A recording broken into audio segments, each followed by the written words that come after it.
Okay, look, thanks so much for the opportunity to present this afternoon. I have applied in previous years to speak at this conference, and I've only ever got to the poster presentation stage. So we must be getting better at what we're doing. So really delighted. I'm going to set my timer because I'm really conscious of time. So here goes. So this project is a project that I'm leading. My name's Gary. I'm from the School of Nursing. My colleague Patrick, who's not with us this afternoon, is someone that I'm mentoring or try to mentor through this piece of work. And then Christine, who's my colleague, is kind of mentoring us both through it all. So we're all supporting each other as we move through this project, which is really, really nice. So what I'm going to do first is I'm going to take the first part of the presentation, talk a little bit about the background to the work we're doing, and then talk a little bit about our evaluation and findings, try and keep it light and interesting.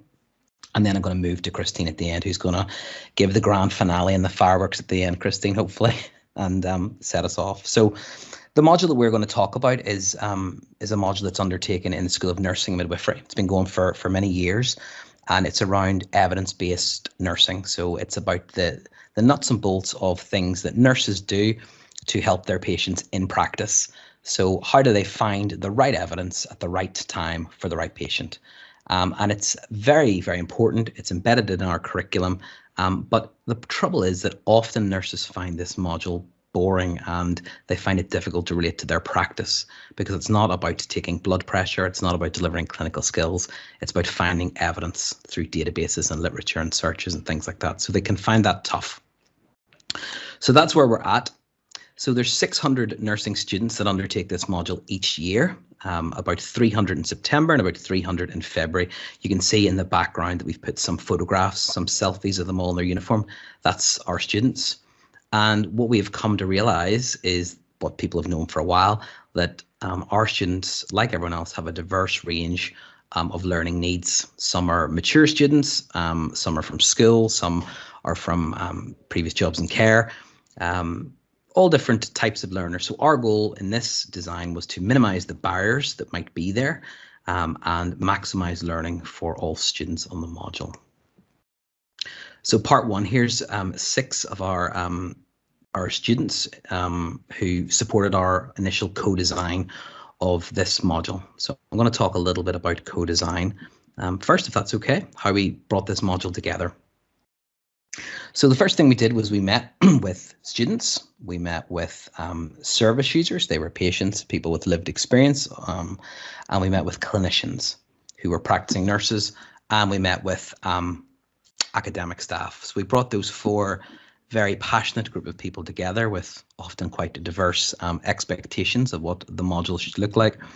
And we brought them together to kind of flesh out higher level learning objectives before moving down into what this module should look like.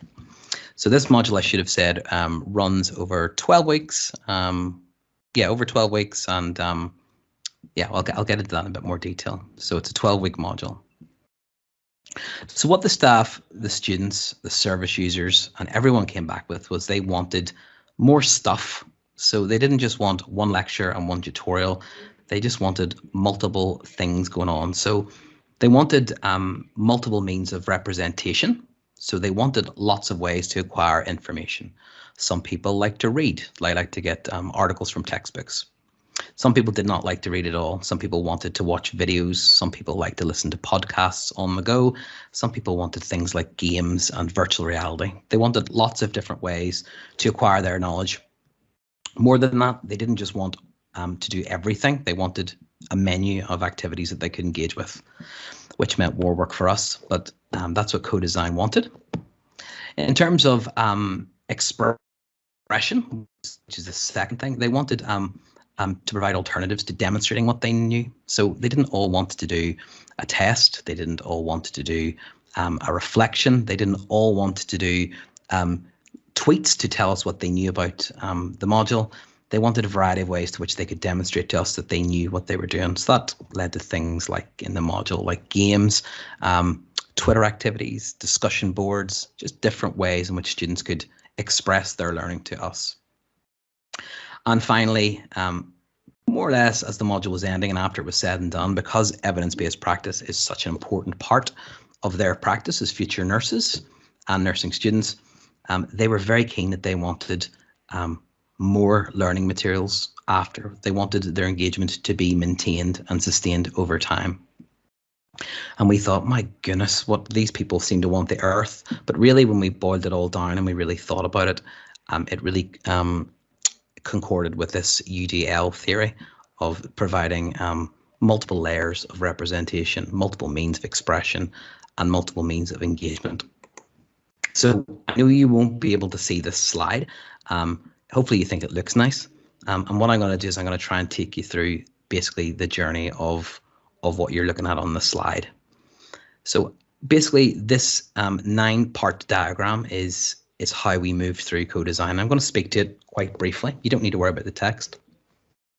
We met with students, service users, staff and clinicians to co-design this. Ben, thank you for your nice comment. It looks nice. And then we got about putting these people together. We met with these people face to face and then online to develop this. We had a variety of really innovative ideas that Christine, myself, Patrick, we can't take credit for because they're really the ideas of co-design. So they wanted things like student champions, which isn't very unique and novel. They happen in other modules. Student champions to take to co-deliver this module, so actually deliver classes with us. They wanted peer support, so they wanted sessions with peer learners that we weren't involved with to help support them with the module. They wanted a feedback portal that was always live, a real-time feedback portal. So that meant that students could provide real-time feedback to us about what was working well and what was not working well. So an example of that was, oh, Gary, your podcasts are good. However, they're quite long. You're quite long-winded. Could you make things shorter? And that meant we could change our delivery in real time for students.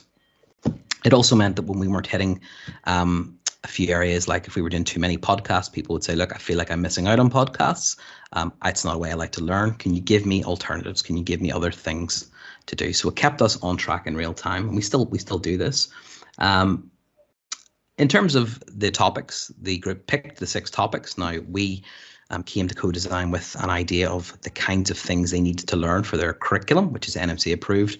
But we allowed them to shape what was delivered, the menu, the order in which the topics were delivered. And I'm just moving on to the next point. So they also wanted to be involved in developing the learning activities too, particularly the students. Service users and staff practice less. The students felt particularly empowered to go on this journey with us. They wanted to help us develop the videos. They wanted to help us develop the podcasts we developed. We developed a game. You can see the image on the left-hand side of the slide, top left. They wanted to be involved in every aspect. They wanted to curate a Twitter account for the module, which still runs. And they also wanted to write the assessment. So we couldn't really let them write the assessment, but we did facilitate them to provide some questions for a question bank for one of our workbook exams. So we provided them with the short workshop on how to write MCQs and what have you. So we had them involved in all processes. In terms of providing extracurricular learning, enriched learning, we have developed a degree plus pathway at the university where students can join active research projects, active evidence-based projects to see how their learning is translated in actual practice. And Christine, that's a bit that Christine will talk about at the end of the presentation, so I don't want to steal that for now. And basically the module seems to be working quite well. People seem to be happy with it, and it's had fairly decent engagement. But what do I know? Not very much, as you would learn if I talk more. So we wanted to put this to the test and do a proper, robust evaluation and try and have a bit of impact. So I'm conscious of time. I'm at 9 minutes, so let me try and move through this quite quickly. We wanted to do a mixed methods evaluation of what we've done because it was an awful lot of work, and we want to make sure that if we implement or change that it's doing right. So we did some questionnaires and we did some qualitative interviews with students, and we went through our faculty ethics committee to make sure we were doing everything appropriate and right. So as you'll see, you can we managed to find 2 validated questionnaire tools, and we got permission to use those. It's a Likert scale that really details someone's attitudes to evidence-based practice, and also not only their attitudes, which hopefully improve after, but also their practice. So do they use what they learn in the module in practice? This is an example of some of the questionnaires. I'll not read through them because I'm conscious of time, but I can make these slides available after. So these are very specific for evidence-based nursing in terms of your knowledge and also the use of it in the ward. So we were delighted to have 380 students who completed pre and post tests. Christine and I can't take credit for the analysis. That was our colleague Patrick who waded through the data. We had about 600 students did the module, so a response rate of about 60% did the test before they did the module and after they did the module. Delighted that we had positive results in the paired t-tests that were highly significant in both attitudes and practice. And so our interpretation is that the module is highly likely to increase student attitude and practice to evidence-based nursing, which is the goal. We also went a bit further and we did 6 focus group interviews with 58 willing students who got no incentive. They just participated because they're good sports. And we had the interview guide designed by our students as well to make sure we were asking the right kind of questions. We wanted to include the students in our analysis as well, to have them as part of a lens, but they were not able to be involved. So that's something we will do next time, to have participation for students in analysing the student data. I'm just finishing, Christine, 20 seconds. Our main findings of the qualitative work was evidence-based practice is my business. I mightn't have thought that was the case, but it's actually, as a student nurse, I can be a leading active agent of evidence-based practice, and it's not something I should be passive in. I can actually make this happen in real time in the ward with my patients. That leads to the second thing, which was around students telling us that their knowledge actually improved the care of their patients. So we had people talking about how they optimize care for a patient with delirium, for example, is one of the stories, because they didn't know the things they could do to improve delirium. Another one was about patients with Parkinson's disease and finding out that they needed to get these medications in a very certain time that wasn't always well communicated. And then the final one was EBP, of course, improved academic and professional development. And I think that leads nicely on in terms of professional development to Christine, who's going to talk about engagement through our internships. Thanks ever so much, Gary. So you can see from that the huge amount of work that goes into the co-design of this module with students. And I have put the Twitter handle into the chat for everybody, just to see how much engagement does go on with the students, literally on their weekends, when they're out and about doing self-care activities. They're all referring to the EBN module, which is absolutely fabulous, because they've had such a key engagement with it right from the beginning. But one of the things that we're actually seeing is the sustainability of the co-design process with the students, that they are now moving into research internships, which, as Gary said earlier, he's set up through the Degree Plus pathway. So each of these, so a lot of the EBN champions are moving on now to engage with us on a number of other scholarly and research activities across the school. And in fact, we have one of our students who started off as an EBN champion, Steph Craig, who is now a PhD student with us. And she has definitely come through that pathway where she was enthused by the EBN sort of excitement that was generated by Gary. She then engaged with us in a dementia program, evaluating the Dementia Friends program that we run in the school, again with Gary. And then she was so as a result of that, she came on to a funded project with us to develop a dementia game. And now she's actually leading a project as a PhD student to look at dementia-friendly communities. So it's very exciting to really see that development. And as you can see it also from these photos, that many of our EBN students have gone on to receive awards. They've actually worked with us on our kids' dementia game, and they're actually working at a range of different co-design projects with us. So I think that was my time, was it? Tracy, no? Yeah, it was. Yeah, Christine. Yeah, sorry. You've got a very small, very, very quiet voice.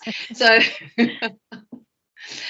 So I'll just end with thanking everybody and thanking Gary really for all his work, and if anyone wants any more information around the co-design and how we actually embed co-design now across a lot of our work, we'd be very happy to speak with you in more detail.